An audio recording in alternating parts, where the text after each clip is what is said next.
Amen. Shalom, shalom. Joyeuse fête de Pâques. Jésus est ressuscité. Salue ton voisin. Dis-lui, Jésus est ressuscité. Je suis dans la joie. Salue ton voisin de gauche à droite. Celui qui est derrière aussi. Tu le salues, tu lui dis, je te salue. Que la paix de Jésus soit avec toi. Jésus est ressuscité. Il n'est plus dans les tombeaux. Amen. Que Dieu vous bénisse. Nous allons lire dans l'évangile selon Matthieu. Matthieu, chapitre 28, du premier verset au verset 8. Matthieu 28, 1 à 8. Nous lisons la parole de Dieu.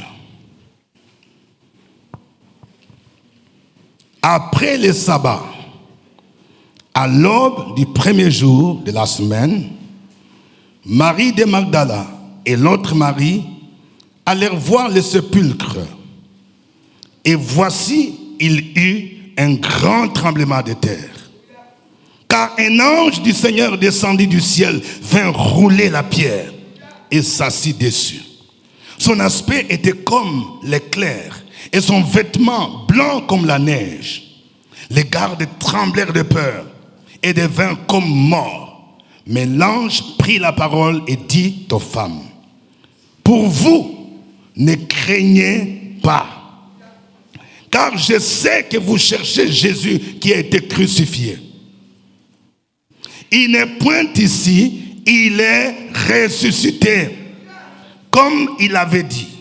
Venez, voyez les lieux où il était couché, et allez promptement dire à ses disciples qu'il est ressuscité des morts.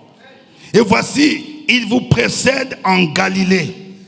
C'est là que vous les verrez. Voici, je vous l'ai dit. Elles s'éloignèrent promptement du sépulcre, avec crainte et avec une grande joie. Et elles courirent porter la nouvelle aux disciples. Amen. Le thème de mon message de ce matin, c'est « Ne craignez pas, Jésus est ressuscité ». Dites à votre voisin, ne craignez pas, Jésus est ressuscité. Vous voyez, il y a beaucoup de gens qui vivent dans la peur. Les événements que nous vivons dans le monde suscitent en nous la peur. La peur de la mort. On se pose des questions, qu'est-ce qui va se passer? Quand on regarde ce qui se passe au Moyen-Orient, les bombardements, on est en train de découvrir des missiles, des blocages. On dit que les carburants risquent d'être élevés parce que le coût du baril est très élevé. On se pose la question, où allons-nous? Il y a l'accroissement des criminalités, le banditisme, le terrorisme, la sorcellerie. De plus en plus, les gens ont peur. On parle du phénomène d'empoisonnement. Dans plusieurs milliers, il y a des gens qui vivent dans l'insécurité dans leurs services parce qu'il y a ceux qui en veulent à leur poste. L'empoisonnement, même dans certains milieux chrétiens, il y a beaucoup de choses qui suscitent la peur. Ce matin, je suis venu dire à quelqu'un, ne crains pas, parce qu'il y a une bonne nouvelle, Jésus est ressuscité. Quels que soient les problèmes que tu vis, tu dois bannir la peur. Ne crains pas, parce que Jésus est ressuscité. Celui qui a Jésus en lui, il sait que celui qui est en lui, il est plus grand, il est plus puissant que celui qui est dans le monde. Il n'est pas resté dans le tombeau, il est ressuscité. Vous voyez, le verset 5 dit, mais l'ange prit la parole et dit aux femmes, pour vous, ne craignez pas, car je sais que vous cherchez Jésus qui a été crucifié. Il n'est point ici, il est ressuscité, comme il avait dit. Venez, voyez les lieux où il était couché. Bien-aimés, nous allons voir 3 points essentiels à partir de ce texte pour nous permettre de comprendre pourquoi nous devons bannir la peur. Nous allons d'abord voir premièrement la raison pour laquelle nous devons bannir la peur. Pourquoi les chrétiens, pourquoi les disciples de Jésus doivent bannir la peur. Parce qu'il dit, ne crains rien. Nous devons bannir la peur parce que Jésus est ressuscité. Oui, il n'est pas resté dans le tombeau. C'est une bonne nouvelle.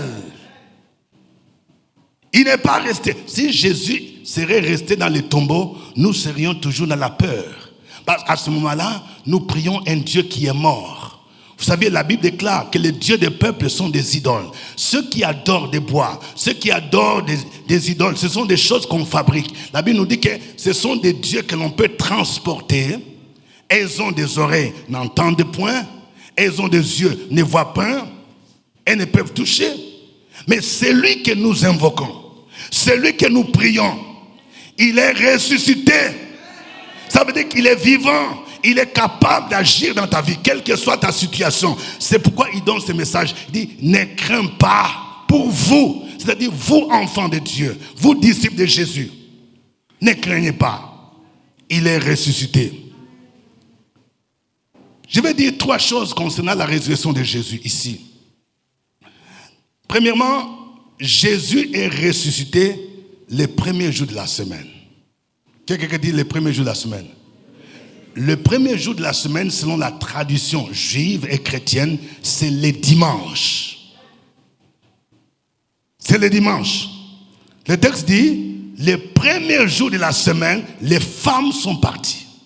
Alors, je vais vous expliquer quelque chose. Il y a souvent des gens qui aiment des polémiques inutiles sur la question du sabbat. Écoutez bien, nous ne sommes plus dans le judaïsme. Les Juifs, ils prient. Leur jour de repos du sabbat, c'est samedi, le 7e jour. Mais nous, notre jour de repos, les chrétiens, nous nous référons à la résurrection de Jésus. Parce que c'est le premier jour de la semaine et qui est dimanche. C'est pourquoi nous organisons notre culte dimanche. Ne nous obligez pas de faire comme les Juifs, de faire le sabbat. Parce qu'il y a des gens qui disent, non, c'est samedi.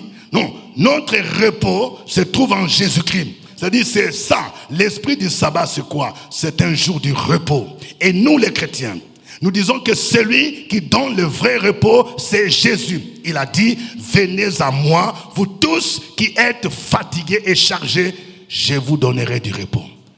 Si nous prions les dimanches, c'est par rapport justement à la résurrection de Jésus. Le premier jour de la semaine.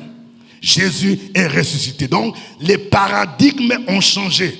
Pour les Juifs, pour le judaïsme, ils se reposent le sabbat. Donc, on n'a plus besoin d'observer les sabbats.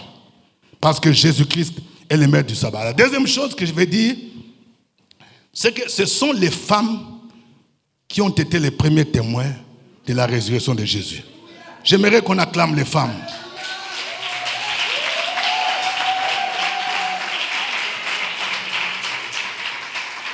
Encore une fois, les gens aiment des débats inutiles. La femme ne doit pas faire ceci. La femme ne doit pas prêcher. La femme ne doit pas enseigner. La dame ne doit pas faire ceci. Mais ce sont les femmes qui ont été les premières. Marie de Magdala. Oh, je veux que quelqu'un soit Marie de Magdala. Je veux ce matin qui est de Marie de Magdala. Qui est de Marie de Magdala. Pendant que les archbishops Pierre, là, et ils étaient dans la peur. Mais c'était des femmes courageuses. Je veux que dans la maison de gloire, il y ait des Marie de Magdala, des Marie, des gens qui ont bravé la peur. On dit, le premier jour de la semaine, on dit, ce sont des femmes. On cite leur nom ici. On dit, Marie de Magdala. Quelqu'un dit, Marie de Magdala. Et l'autre Marie, il y a des noms qui sont des noms prophétiques. Marie de Magdala. On dit, ce sont elles qui sont partis au tombeau. Écoutez bien. Les tombeaux de Jésus étaient gardés soigneusement. Parce que Pilate a ordonné qu'on puisse garder les tombeaux. Et il y a une pierre qui était placée dessus et la pierre a été scellée. Parce que les principaux sacrificateurs sont partis voir Pilate pour dire, ils appelaient Jésus l'imposteur. Le texte dit que cet imposteur avait dit qu'il allait ressusciter le 3e jour. Donc c'est pourquoi il faut garder. Donc il y avait des soldats qui gardaient les tombeaux de Jésus-Christ pour empêcher la résurrection, ou bien pour empêcher que les disciples viennent voler les corps. Parce qu'ils ont dit, selon eux, non, ils risquent de faire un scénario où ces disciples viendront voler les corps. Donc, les tombeaux étaient sérieusement gardés.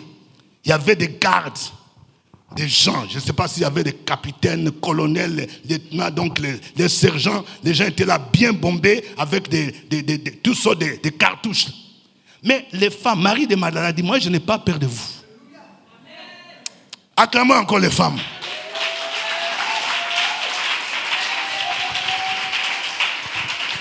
Laissez les femmes prêcher la parole. Laissez les femmes évangéliser. Laissez les femmes servir. Parce que c'est Marie de Magdala qui est partie au tombeau. C'est Marie. N'empêchez pas les femmes de servir le Seigneur. Là où nous les hommes, on était incapables de faire, ce sont les femmes qui ont bravé la peur, qui sont parties au tombeau. Elles étaient les premiers témoins pour constater, pour attester que Jésus n'est pas dans le tombeau. Bien-aimés dans le Seigneur, nous devons donc admirer les femmes. Vous savez, quand je réfléchissais, je me suis dit, mais Marie de Magdala, quelqu'un qui dit Marie de Magdala. Pourquoi Marie de Magdala était cette femme-là qui était réellement parmi les femmes courageuses? La Bible nous dit que Marie de Magdala était une femme qui a expérimenté la délivrance. Pour avoir ce courage qu'avaient ces femmes-là, il faut avoir rencontré Jésus de manière personnelle. Quand tu n'as pas expérimenté Jésus, tu vas vivre dans la peur. Tu vas vivre dans l'insouciance. Marie de Magdala. La Bible nous dit que Marie de Magdala, c'était une femme possédée. Elle avait 7 démons. Et quand tu as expérimenté la rencontre avec Jésus, Jésus t'a délivré des démons. Tu ne peux que les suivre. Tu ne peux que les servir, même avec ton argent, tes biens. Il y a beaucoup de gens, quand je vois certains chrétiens à qui on doit toujours dire, il faut donner l'argent, c'est qu'ils n'ont encore rien expérimenté. C'est lui qui a expérimenté la rencontre avec Jésus, qui a palpé la puissance de Jésus. On n'a même pas besoin de lui dire, il faut donner offrande, il faut donner dîme. Marie de Magdala était de ces femmes-là. Lisons Luc chapitre 8. Luc chapitre 8, versets 2 à 3. Vous allez comprendre ce que j'ai dit sur Marie de Magdala. Luc 8, 2 à 3. Les 12 étaient avec lui et quelques femmes qui avaient été guéries d'esprits malins et de maladies. Marie dite de Magdala, de laquelle étaient sortis 7 démons. Jeanne, femme de Chouza, intendant d'Hérode, Suzanne et plusieurs autres qui l'assistaient de leurs biens. Vous entendez? Jésus avait une équipe, il y avait les 12 qui étaient avec lui. Mais souvent les gens ne font pas cas des femmes. Dans l'équipe de Jésus, il y avait des femmes. Et on cite Marie de Magdala. On dit, elle était délivrée de 7 démons. Et c'est pourquoi il a dit, celui-là qui m'a délivré des démons. Moi, j'étais une femme possédée. J'étais une femme envoûtée. Je ne peux que les suivre. Je ne peux que les servir. On dit, ces femmes l'assistaient de leurs biens. Ça veut dire quoi? Quand Jésus avait besoin de manger, c'est elle qui donnait. Quand Jésus veut boire du thé, c'est elle qui donnait. Quand Jésus avait besoin de poulet braisé, c'est elle qui donnait. Quand Jésus avait besoin d'aloco, c'est elle qui donnait. Ça montre que depuis les temps anciens, les femmes ont un esprit de libéralité. Acclamons les femmes.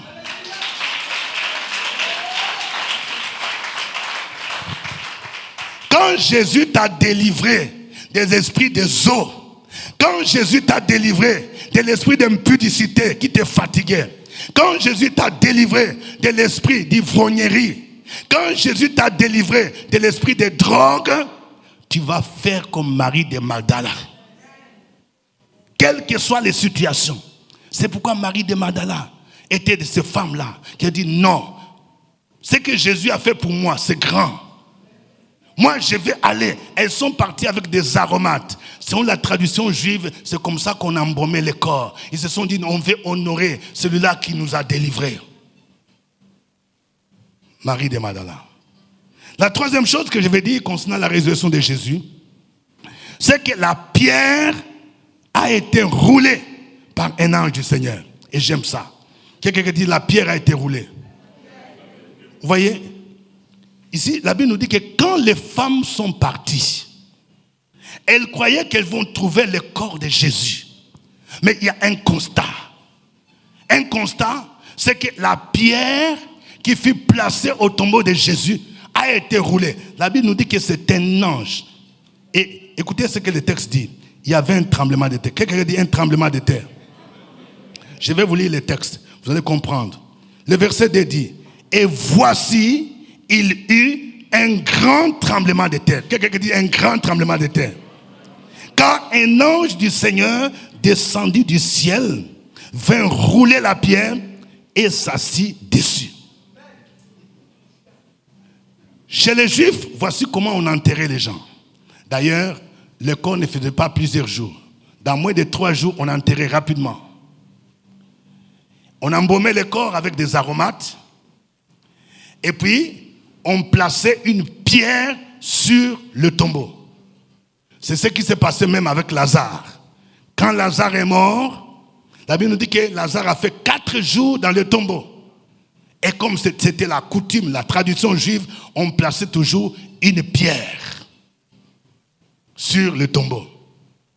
Et le texte nous montre ici que ils ont placé une grosse pierre, une pierre qui pesait.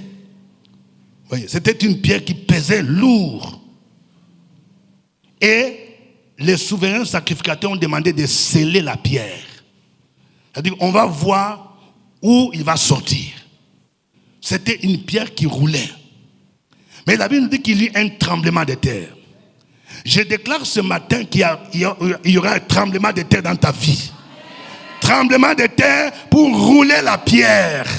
La pierre qui empêche tes bénédictions de sortir du tombeau. La pierre qui empêche ta promotion. Cette pierre sera roulée au nom de Jésus. La pierre qui empêche ton mariage. La pierre qui empêche ta fécondité. On a placé une pierre. C'est comme si on a enterré une bénédiction. Quand la puissance de la résurrection agit, l'ange va descendre, la pierre va rouler. Quelqu'un dit la pierre va rouler. La pierre qui bloque ta bénédiction. La pierre qui bloque ton enfantement. La pierre qui bloque, oui, ton ascension professionnelle. La pierre va rouler. Et tout ce qui est mort ressuscite. Quand la pierre est roulée, tout ce qui était enterré, tout ce qu'on a enterré dans ton village, tout ce qu'on a enterré dans ton ethnie, sera ressuscité ce matin. Parce que la pierre a été roulée. Pour le cas de Lazare, Jésus a dit ôtez la pierre. Mais la différence avec Jésus, c'est que c'est Dieu lui-même qui a opéré ce miracle. Quand le Seigneur veut opérer la délivrance dans ta vie, quand Jésus veut opérer la délivrance pour ressusciter tout ce qu'on a enterré, la pierre va rouler. Il y a un miracle. Il y aura un tremblement de terre. Chaque fois que Dieu veut opérer un miracle, il se produit souvent un tremblement de terre. Quelqu'un dit un tremblement de terre. Oui, un tremblement de terre. Quand vous lisez même l'histoire de Paul et de Silas, dans Actes chapitre 16, à partir du verset 24, la Bible nous dit que quand ils étaient dans une prison intérieure, la Bible nous dit qu'il y avait un tremblement de terre. Quand il y avait un tremblement de terre, on dit toutes les portes s'ouvrirent et les chaînes des prisonniers ont été brisées. Notre Dieu, c'est un Dieu qui provoque les tremblements. Il y a un tremblement qui va se faire dans le monde de la sorcellerie. Même si tu es né dans une famille, on dit, il y a le plus grand sorcier. On a placé une pierre sur ta vie. Mais cette pierre va sauter aujourd'hui. Et les gens ne vont pas comprendre comment ce qu'ils ont bloqué, comment ce qu'ils ont mis dans Canary, ce Canary sera brisé au nom de Jésus. Et tes bénédictions vont ressusciter. Ta santé va sortir du tombeau. Les diplômes de tes enfants vont sortir du tombeau. Parce que la pierre va être roulée. La pierre roule au nom de Jésus. Personne ne peut empêcher ta résurrection. Les diables étaient incapables d'empêcher la résurrection. C'est pourquoi la Bible nous dit qu'il était impossible que les liens de la mort les retiennent du tombeau. Les gardes étaient là. La pierre était là. Mais quand la puissance de la résurrection agit, tous ces gardes-là, ils vont paniquer. Ils seront en débandade. Quelqu'un dit la débandade. Aujourd'hui, il y a la débandade qui va se produire dans ta vie. Tous les petits démons-là qui sont venus surveiller ta vie, ils vont se chercher. Parce que Jésus est ressuscité.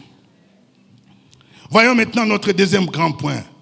Il y a deux camps par rapport à la résurrection de Jésus. Quelqu'un dit deux camps. Il y a deux camps. Il y a le camp de ceux qui avaient peur. Et il y a le camp de ceux qui devraient bannir la peur.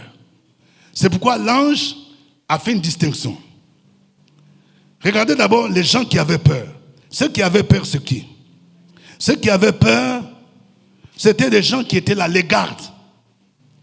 Ceux qui sont venus pour garder le corps de Jésus. C'est-à-dire, ils étaient en intelligence avec les ennemis de Jésus. Les principaux sacrificateurs. Ceux-là qui ont collaboré. Ceux-là qui ont incité Judas à venir vendre Jésus. Quand il y a eu tremblement de terre, la Bible nous dit qu'ils avaient peur. Ils étaient saisis de panique. Bien-aimés dans le Seigneur, dans le camp de tes ennemis, la nouvelle de la résurrection de Jésus n'est pas une bonne nouvelle. C'est pourquoi le diable a peur qu'on parle de la résurrection de Jésus. Les démons ont peur. Ils tremblent quand nous disons que Jésus est ressuscité. La pierre a été roulée. Il y avait un tremblement de terre. Ils ont paniqué. Quelqu'un dit que la peur va changer de camp. Oui. Quand nous proclamons la résurrection, ce n'est plus toi qui dois avoir peur. Ce sont tes ennemis. C'est les mystiques. Ce sont les sorciers. Ils vont trembler. Oui, même quand Paul et Silas, ils étaient dans la prison. Actes chapitre 16, verset 26. Acte 16, 26 dit, tout à coup, il se fit un grand tremblement de terre, en sorte que les fondements de la prison furent ébranlés. Au même instant, toutes les portes s'ouvrirent et les liens de tous les prisonniers furent rompus.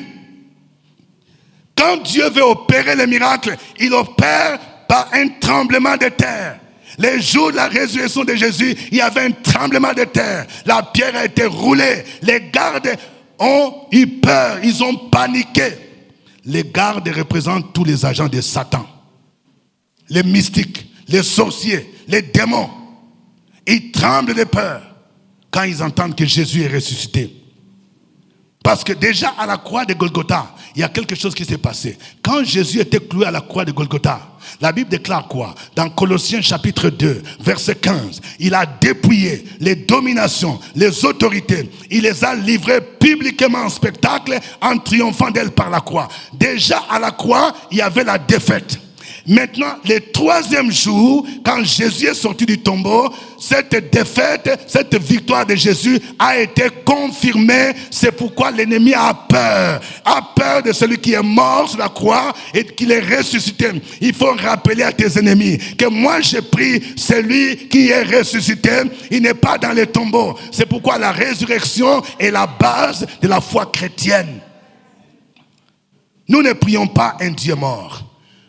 Nous prions un Dieu qui est vivant. Si Jésus n'était pas ressuscité, dit l'apôtre Paul, notre foi est vaine. Nous serions encore dans nos péchés. Vous savez, la résurrection de Jésus a parachevé la victoire.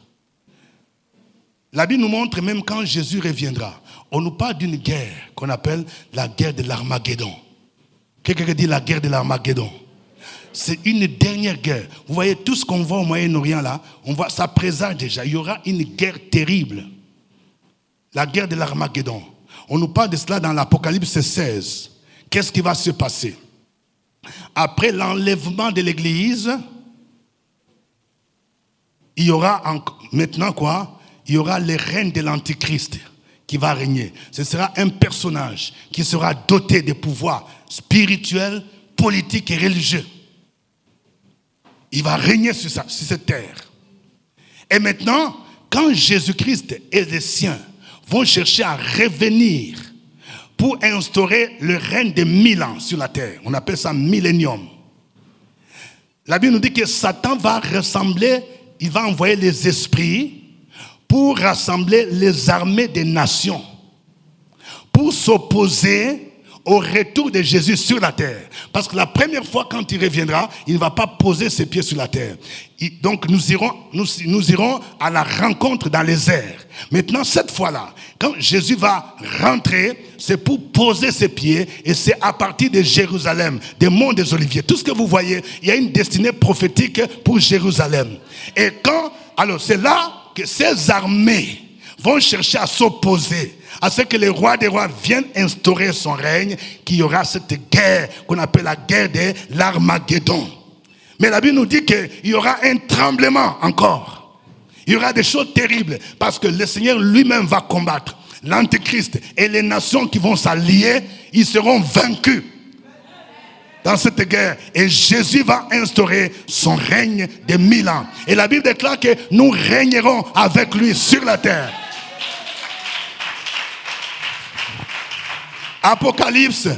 Apocalypse 16, versets 18 à 19 dit: il y eut des éclairs, des voix, des tonnerres et un grand tremblement de terre, tel qu'il n'y avait jamais eu depuis que l'homme est sur la terre. Un aussi grand tremblement, et la grande ville fut divisée en 3 parties.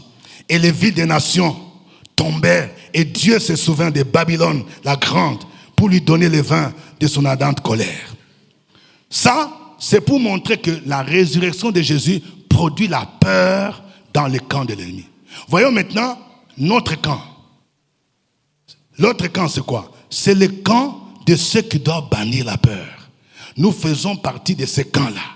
Nous, l'Église, nous les chrétiens, nous qui avons rencontré Jésus comme Seigneur et Sauveur, nous les disciples de Jésus, nous sommes de l'autre camp. C'est pourquoi l'ange a dit quoi? Au verset 5. Pendant que l'autre camp avait peur, l'ange dit non, vous là, vous ne devez pas avoir peur. Mais l'ange a pris la parole et dit aux femmes: pour vous, ne craignez pas. Ça veut dire que la peur change de camp. C'est le diable, c'est les soldats, c'est les mystiques, c'est les sorciers qui doivent avoir peur de la résurrection. Mais pour vous, ne craignez pas, car je sais que vous cherchez Jésus qui a été crucifié. Il n'est point ici, il est ressuscité, comme il avait dit. Venez, voyez les lieux où il était touché. La résurrection de Jésus, c'est la bonne nouvelle. Quelqu'un dit, c'est la bonne nouvelle. Elle doit nous libérer de la peur. Elle doit nous libérer de la crainte. C'est pourquoi David pouvait dire dans le psaume 27, l'Éternel est ma lumière et mon salut. De qui aurais-je peur? L'Éternel est le soutien de ma vie. De qui aurais-je crainte? Quand des méchants s'avancent contre moi pour dévorer ma chair, ce sont eux-mêmes mes persécuteurs, mes ennemis qui chancellent et qui tombent. Il y a 3 éléments importants ici concernant notre confession de foi. Vous savez, en tant que chrétiens, nous avons une confession de foi. Dans la confession de foi, nous disons que Jésus est mort sur la croix. Vous voyez, ici, l'ange dit, pour vous, ne craignez pas. Je sais que vous cherchez celui qui a été crucifié. Donc, il veut montrer que Jésus est mort. Il a été crucifié. Et nous croyons en cela. Deuxièmement, il dit, il n'est plus ici. Ça veut dire quoi? Ça veut dire que Jésus est entré dans le tombeau, mais le tombeau est vide. Dans notre confession de foi, nous confessons que Jésus est mort sur la croix de Golgotha. Il a été enseveli. Et troisièmement, le 3e jour, il a fait quoi? Il est sorti du tombeau. C'est pourquoi l'ange dit, je sais que vous cherchez Jésus qui a été crucifié. Il n'est point ici. Il est ressuscité comme il l'avait dit. La peur doit changer de camp. Dis à ton voisin, la peur doit changer de camp. Les vrais chrétiens n'ont pas peur. C'est pourquoi il faut grandir dans le Seigneur. Moi, je le dis souvent, je ne suis pas un pasteur marabout. Aujourd'hui, il y a des gens qui veulent avoir les pasteurs marabouts. Pour un petit rien, le pasteur doit prier. Il y a une mouche dans la chambre à 1h du matin. Vous appelez Pasteur Ngumbi, Pasteur Ngumbi. Ne m'appelez pas à 1h du matin. Il faut grandir dans le Seigneur. Un chrétien qui connaît Jésus doit grandir dans le Seigneur. Il sait que Jésus a dit, je vous ai donné le pouvoir de marcher sur les serpents, sur les scorpions et sur toute la puissance de l'ennemi et rien ne peut vous nuire. Cessez de voir les pasteurs, des prophètes comme des marabouts. Chaque fois, il faut prophète, il faut venir. Prophète, il faut entrer dans ma chambre. Il y a des gens même, vous osez faire entrer quelqu'un dans la chambre. Il y a des choses qui peuvent arriver. Cessez, il faut grandir. Les vrais chrétiens, ils savent que Jésus, il est plus puissant. L'esprit qui est en toi là, dépasse celui des sorciers. C'est le sorcier qui doit avoir peur de toi. La peur doit changer de camp.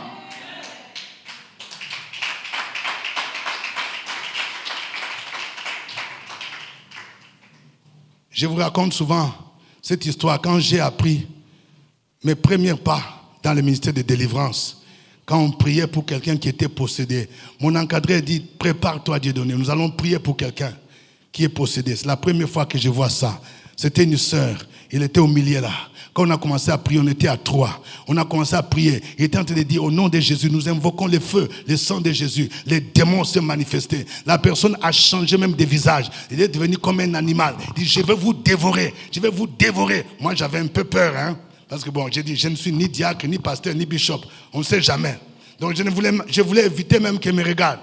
Alors, quand notre encadreur, il a dit au démon, toi, démon, tu n'as pas de pouvoir. Alors, la Bible déclare, ce n'est plus moi qui vis, c'est Christ qui vit en moi. Regarde-moi, qu'est-ce que tu vois? Il dit, ah, je vois le feu. Je vois le feu. Deuxième personne, regarde en lui, qu'est-ce que tu vois? Je vois le feu. Maintenant, il manquait moi. J'ai dit, mais c'est pas maintenant. S'il dit en moi, il va voir quoi même? Il dit, regarde-lui. Il dit, ah, je vois le feu. Je dis, alléluia, alléluia. J'ai le feu. J'ai le feu. Dis à ton voisin, j'ai le feu. J'ai le feu. Oui, quand j'étais conscient que j'avais le feu, moi aussi j'ai commencé à dire, au nom de Jésus, Jésus m'a donné le pouvoir de marcher sur les serpents, sur les scorpions, sur toute la puissance de l'ennemi. Au nom de Jésus, toi démon, je t'écrase. Parce que j'étais conscient que Jésus était en moi et que moi aussi j'ai le feu. Alléluia. Et j'ai déclaré au démon, je t'écrase au nom de Jésus. J'entends le démon dire, ah, laisse, tu m'écrases. J'ai dit, en bon, j'ai le feu. Dis à ton voisin, tu as le feu. C'est pourquoi la peur doit changer de camp. Les vrais chrétiens, on a peur d'eux. Au lieu d'avoir peur, il y a des gens qui ont peur, même de regarder. Il y a une sœur qui me disait, notre oncle là, c'est un grand sorcier, hein? Oh, révérend. On dit, même quand tu le salues là, il peut t'envoûter. Moi, je l'évite, hein. Quand tu as Jésus ressuscité, tu vas même saluer. Hein? Ces grands sorciers-là, tu vas au village, tu vas à Dabou quelque part, tu vas à Beauville, là, hein, chez les abbés, je te salue au nom de Jésus. Et il n'y a rien qui va se passer. C'est lui qui aura peur de toi. L'ange dit, pour vous, ne craignez rien. Parce que il y a celui qui est ressuscité. Pour terminer, troisièmement, quelle est la mission que les ressuscités nous confient? Quand Jésus est ressuscité, il nous confie une mission. Alors, la mission consiste à aller annoncer à tous les peuples qu'il est ressuscité. Tu ne dois pas te limiter seulement à savoir, ah, il est ressuscité. Non, écoutez ce que Jésus dit, verset 7. Jésus dit aux femmes, ces femmes qui ont constaté qu'il est ressuscité, verset 7, et allez promptement dire à ses disciples qu'il est ressuscité des morts. Et voici, il vous précède en Galilée. C'est là que vous le verrez. Voici, je vous l'ai dit. Elles s'éloignèrent promptement du sépulcre, avec crainte et avec une grande joie. Et elles accoururent porter la nouvelle aux disciples. Quand Jésus est ressuscité, c'est la bonne nouvelle. Tu ne dois pas croiser les mains, mon frère, ma soeur. Il faut aller. Aujourd'hui, quand tu vas retourner à la maison, va dire à ceux qui sont restés à la maison que j'ai une bonne nouvelle. Jésus n'est plus dans les tombeaux. Jésus est ressuscité. Il faut le dire à ceux qui vivent dans la peur. Vous savez, pourquoi beaucoup de gens adhèrent dans les clubs bizarres, là, les mouvements mystiques? Parce que les gens ont peur de la mort. Les gens ont peur des sorciers. C'est pourquoi on va leur dire, vraiment, pour garder ton poste là, il faut entrer dans tel mouvement pour te protéger. Il faut avoir tel canari. Il faut aller dire à ces gens-là qui font encore l'idolâtrie. Il faut aller dire à ces gens-là, à tes parents qui adorent encore les dieux des bois, les dieux des eaux, qui immolent encore des sacrifices. Il faut aller leur dire, vous n'avez plus besoin d'immoler des animaux, des bœufs, des béliers. Jésus est ressuscité. Vous n'avez plus besoin de canaris pour vous protéger. J'ai celui qui est ressuscité. Si tu l'as en toi, il est plus puissant. Il est suffisamment puissant pour te protéger. Allez dire aux jeunes qui sont des drogués que Jésus est ressuscité. Il est capable de les libérer de la drogue. Allez dire à ceux qui sont des impudiques, ils sont des esclaves, aux adultères, des gens qui trompent encore leurs femmes. Je vous ai dit qu'il y a un monsieur qui m'a dit, révérend, je ne comprends pas. Il y a quelque chose qui est plus fort à moi. Il couche avec toutes les servantes. Ça, c'est l'esclavage, ce n'est pas normal. Quelqu'un dit, ce n'est pas normal. Ces gens-là ont besoin d'entendre la bonne nouvelle. Que Jésus est mort sur la croix de Golgotha. Mais il est ressuscité. Il est capable de les libérer. C'est la mission que nous avons. Nous devons avoir pitié de toutes ces personnes sans Jésus, qui sont des esclaves, esclaves du péché, esclaves de la masturbation, esclaves de l'homosexualité, esclaves de la drogue. Ce sont des esclaves. Ils ont besoin. C'est pourquoi Jésus a dit aux femmes, ne gardez pas cette nouvelle pour vous. Allez dire que Jésus est ressuscité. C'est lui qui est capable de transformer la vie. C'est pourquoi il a donné lui-même cet ordre. Dans Matthieu 28, verset 19. Allez, faites de toutes les nations des disciples, les baptisant au nom du Père, du Fils et du Saint-Esprit. Allez dire à tous ceux-là qui cherchent à avoir l'admission au concours, à l'ENA. Il y a des gens qui se disent, je ne sais pas comment je vais faire. Ceux-là qui veulent entrer dans la fonction publique, qui cherchent le fétiche, qui sont désespérés, allez leur dire que Jésus est ressuscité. Et quand tu invoques Jésus, il est capable de te positionner lui-même. De la poussière, il retire les pauvres. Du fumier, il relève l'indigent pour les faire asseoir avec les grands de ce monde. Là où l'homme est incapable, celui qui est ressuscité, il est capable de te tirer d'affaire. Il est capable de te protéger. Il est capable de te libérer. Il est capable de te positionner. Parce qu'il est le roi des rois. La Bible déclare qu'il a le nom qui est au-dessus de tout nom. Devant son nom, tout genou fléchit dans les cieux, sur la terre et sous la terre, et toute langue confessera que Jésus-Christ est Seigneur, à la gloire de Dieu Père. C'est pourquoi nous devons annoncer la bonne nouvelle. Maison de gloire, la résurrection de Jésus est pour nous une occasion pour aller prêcher la bonne nouvelle. Quand on parle de l'évangile, l'évangile ça veut dire la bonne nouvelle. Cette bonne nouvelle s'articule autour de la personne de Jésus. Nous devons dire que nous croyons en quelqu'un qui est mort sur la croix de Golgotha. Il a versé son sang. Il a tout accompli. Il a été enseveli. Mais le troisième jour, il y a quelque chose qui s'est passé. Il est sorti du tombeau. Il vit et règne au siècle des siècles. Et lui nous libère. Quand je crois en lui, je suis sauvé.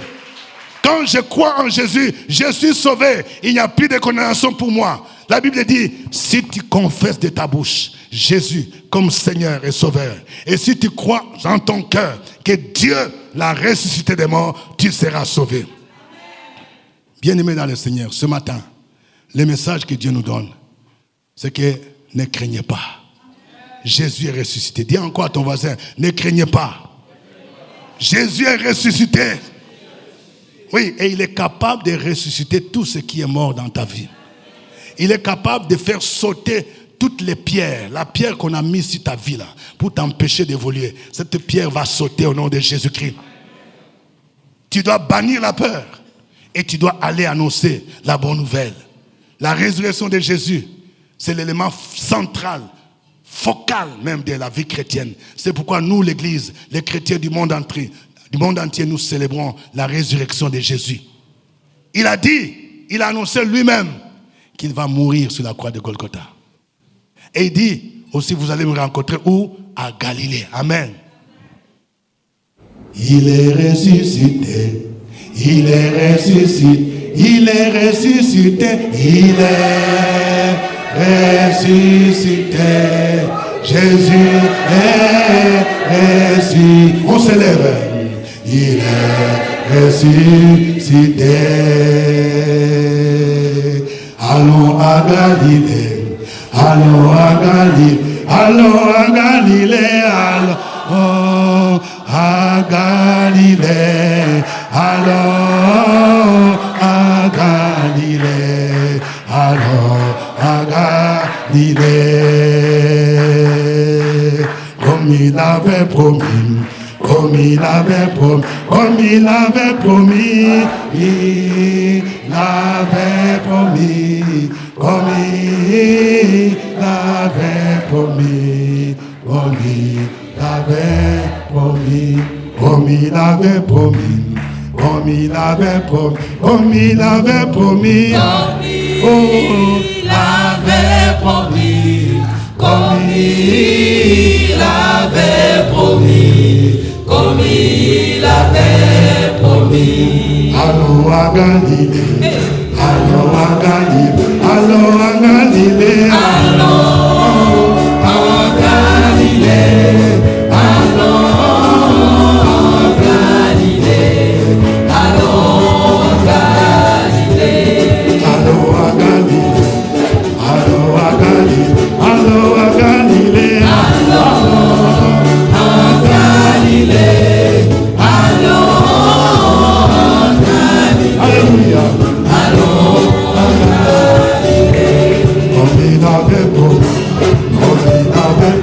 Comme il avait promis, alléluia. Il avait promis, comme il avait promis, comme il avait promis, comme il avait promis, comme il avait promis, comme il avait promis, comme il avait promis, comme il avait promis, comme il avait promis. Tu vas élever ta voix. Tu vas élever ta voix pour bénir le Seigneur. Élève ta voix. Élevons nos voix pour bénir les ressuscités. Dis-lui merci. Dis Seigneur, je te bénis parce que tu n'es pas resté dans le tombeau. Tu es sorti du tombeau. Tu es ressuscité. Je crois en toi. Je sais que tu es Seigneur. Je sais que tu es vivant. Ota sakata manashika. Rata sakata manashika. Ota spada shiki. Alléluia. Proclame, proclame les ressuscités. Il est vivant. Tu dois bannir la peur. Gloire à toi, Seigneur. Gloire à toi, Jésus. Tu es vivant. C'est pourquoi nous espérons en toi. Nous savons que tu es plus puissant. Tu as vaincu Satan. Tu as vaincu la mort. Il était impossible que les liens de la mort te retiennent du tombeau. Reçois la gloire. Reçois l'honneur. Reçois la puissance, la force, la majesté. Merci Seigneur. Nous allons faire 3 prières ce matin. Nous allons faire 3 prières ce matin. La première prière, nous allons prier pour que toutes les pierres qu'on a placées sur nous, la pierre qu'on a placée pour empêcher ton diplôme, pour empêcher ton mariage, pour empêcher ta nomination, pour empêcher ta fécondité, que cette pierre soit roulée par le nom de Jésus, qu'il y ait un tremblement dans le camp de l'ennemi. Prie le Seigneur, au nom de Jésus. Prie le Seigneur. Crois. Vous dites Seigneur, que cette pierre soit roulée. Cette pierre qu'on a mis pour empêcher que tu passes à un grade supérieur. La pierre va être roulée Au nom de Jésus, la pierre de la sorcellerie, la pierre de l'envoûtement, nous prions ce matin, dans le puissant nom de Jésus, d'y ressusciter, que cette pierre soit roulée. Ota shakata spada shika, ranta sakata mana shiki, ota santa. Nous détruisons toutes ces pierres, nous brisons les canaries, nous brisons les bouteilles sataniques. Au nom de Jésus, nous libérons nos finances, nous libérons notre fécondité, nous libérons notre promotion. Au nom de Jésus. La pierre roule, la pierre roule, la pierre roule. Il y a un tremblement de terre, un tremblement dans le camp des mystiques, un tremblement dans le puissant nom de Jésus.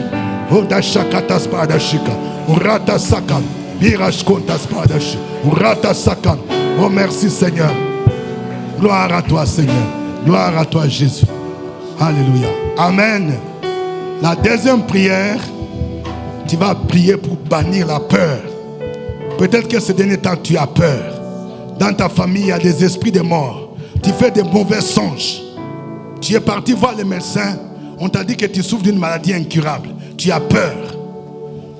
Dans ton travail, on t'a dit qu'il y a des gens qui t'en veulent. Tu as peur. Tu vas prier pour bannir la peur. Que l'esprit de peur soit chassé. Que la peur change de camp. Parce que le Seigneur dit, ne craignez rien. Jésus est ressuscité. Prions le Seigneur. Prie le Seigneur. Prie le Seigneur. Chasse l'esprit de peur. Que la peur change de camp. Le Seigneur est ma lumière et mon salut. De qui aurais-je peur? N'aie pas peur. Parce que celui qui est en toi est plus grand que celui qui est dans le monde. Que le Seigneur te libère de la peur. Au nom de Jésus. Au nom de Jésus. Oh, ta chata manashiki. Rata santa. Nous chassons l'esprit de peur. Nous brisons l'esprit de peur. Nous chassons l'esprit de mort. Que cet esprit soit chassé au nom de Jésus. Que ce matin, tu reçois. Oh, ta chakata badasha. Rata santa manashiki. Didi santa manashika. Rata santa manasan. Oh, ta chakata. Rata santa. Oh, ta chanta. Merci Seigneur. Alléluia. Pour l'éternité. Oh, à toi la gloire. À toi la gloire. Oh, ressuscité. Oh, ressuscité. À toi la victoire. À toi la victoire. Pour l'éternité. Oh oui, à toi la gloire. À toi la gloire. Oh ressuscité. Oh, oh ressuscité. À toi la victoire. Alléluia. Pour l'éternité.